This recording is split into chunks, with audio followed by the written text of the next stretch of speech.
Et bonjour tout le monde et bienvenue dans ce dernier rendez-vous d'art-thérapie du programme Nouveau Départ. Je suis ravie de vous retrouver aujourd'hui. Pour un exercice qui va vous plaire, je vous propose le mandala de l'évasion.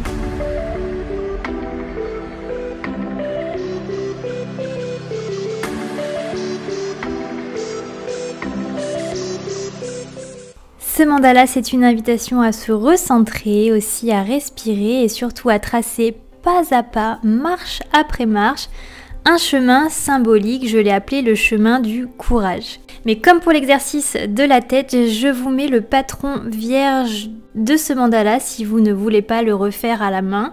Je vous mets le patron vierge sur Instagram. Je le redis une dernière fois, les exercices d'art-thérapie de ce programme Nouveau Départ sont à faire dans l'ordre puisqu'il y a un cheminement logique. On va travailler en dégrossissant nos objectifs, donc je vous conseille de faire toutes les vidéos dans l'ordre. Et puis si c'est pas encore fait, n'hésitez pas à vous abonner. Mais surtout, j'ai remarqué quelque chose les amis avec YouTube. Quand vous vous abonnez, il faut absolument que vous cliquiez sur la petite cloche et que vous changiez les préférences de notification. Une fois que vous avez cliqué sur cette cloche, cliquez sur toutes les vidéos car je me suis rendu compte qu'en fait, si on laissait en mode personnalisé, YouTube ne donne pas de notification à chaque nouvelle publication et donc ça c'est bien dommage parce que beaucoup d'entre vous ont loupé certaines vidéos du programme Nouveau Départ. Et là pour ce programme, il y avait quand même un intérêt à le faire dans l'ordre, donc si c'est pas encore fait, allez vérifier vos paramètres. Alors pourquoi ce mandala? Déjà parce que le mandala c'est un outil incroyable en art-thérapie mais aussi en art créatif, déjà pour apaiser l'esprit. Mais je trouvais que graphiquement c'était très approprié pour l'exercice du jour. J'ai choisi d'y représenter une sorte d'escalier, un escalier intérieur qui mène entre guillemets vers notre sommet intérieur. Donc c'est pas forcément vers une réussite spectaculaire, mais c'est un escalier qui va monter vers le moi, le soi réel. Le moi qui va être dans la vérité. Cette face que l'on cache parfois, même à soi-même, et bien là, j'ai envie qu'on grimpe cet escalier, qu'on entrouve cette porte du mandala d'évasion et qu'on plonge pleinement dans ce moi réel. Ce mandala est fait de telle sorte que vous allez pouvoir inscrire au milieu, au niveau de cette porte, le moi réel. Peut-être que vous aurez envie de le nommer autrement, d'ailleurs, n'hésitez pas.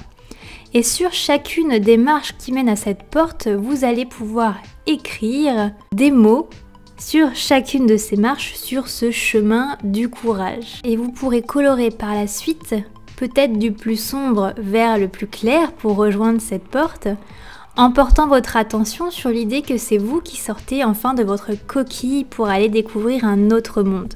Vous pouvez reprendre les mêmes mots que moi, puisque comme à chaque fois je vais vous donner mon propre exemple, ce que j'ai eu envie de noter ici, où vous pouvez noter vos propres mots du chemin du courage. Puisque chacun a un chemin différent, chacun côtoie son courage différemment, donc si d'autres mots vous viennent en tête, c'est tout de même le but de l'exercice, mais je vais vous expliquer, comme à chaque fois, mon cheminement. Pour aller vers le moi réel, j'ai eu envie de commencer mon escalier, mon chemin du courage par le mot « écoute ».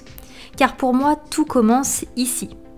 Écoutez ce qui se passe à l'intérieur sans chercher à comprendre ni à juger, juste à tendre l'oreille et vous savez, il y a toujours une petite voix en nous qui sait, qui nous guide. Mais souvent, c'est l'étape la plus dure, c'est pour ça que je voulais le symboliser ici avec la première marche, c'est que c'est des fois très dur d'écouter, voire même d'entendre cette petite voix. Sur ma deuxième marche, j'ai eu envie de mettre le mot accueil, puisque accueillir ce qu'on entend, c'était pour moi la deuxième étape la plus logique, même si des fois, on n'entend peut-être pas ce qu'on aurait voulu entendre ou découvrir. J'avais envie ici d'accueillir les doutes, les élans, les blessures et ne rien rejeter car tout a sa place dans un cheminement personnel. Ensuite, j'ai eu envie d'écrire « relis » car j'avais envie de relier mon histoire à ce chemin du courage. J'avais envie de relier tout ce que j'avais en moi, toutes mes qualités, vous savez, tous les atouts et toutes les valeurs, ce qu'on a fait dans l'exercice 2. Et ainsi de voir tout ce qui me soutient, tout ce qui fait ma force. Sur la marche d'après, j'avais envie d'écrire « choisis » parce que oui, à un moment, il faut choisir.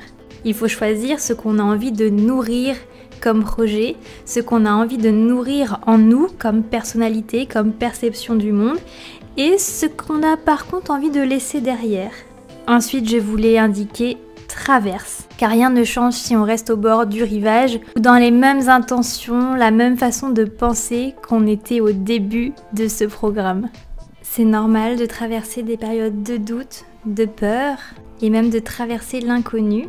On n'a pas à le faire d'un seul bond, c'est ça qui est bien, il suffit de gravir l'escalier marche après marche, pas après pas. Et le dernier mot c'était ose, ose être toi, ose t'exprimer, ose créer, dire non, dire oui, changer d'avis. Oser, ce n'est plus attendre que quelqu'un d'autre nous autorise à vivre, mais c'est aller vers le moi réel. J'espère que vous comprenez le cheminement. Je vous propose maintenant de créer votre propre mandala, en tout cas votre propre escalier du courage, et d'y mettre toutes vos plus belles intentions. Ce mandala, comme tous les autres exercices, vous pouvez les garder près de vous, dans un carnet ou les afficher. Ce sera comme une sorte de boussole, une carte secrète, un rappel que le courage, ce n'est pas l'absence de peur, mais c'est la décision d'avancer quand même, malgré les doutes, malgré la peine, malgré l'incertitude, malgré les difficultés. Avancer quand même, ça restera toujours la meilleure des solutions. Et si vous réalisez cet exercice, n'hésitez pas à le partager avec moi sur Instagram ou m'en dire un petit peu plus ici en commentaire. Et si vous avez envie d'aller encore plus loin, vous pouvez prendre rendez-vous avec moi sur mon site internet pour un coaching plus approfondi, un suivi plus approfondi pour pouvoir exprimer toutes les questions que vous avez. J'espère que ces 4 exercices vous auront fait voir les choses différemment, que ce programme au complet, une fois qu'il sera fini jeudi, vous aura fait grandir, évoluer et que ça vous aura ouvert les yeux peut-être sur de nouvelles techniques qui peuvent vous faire du bien.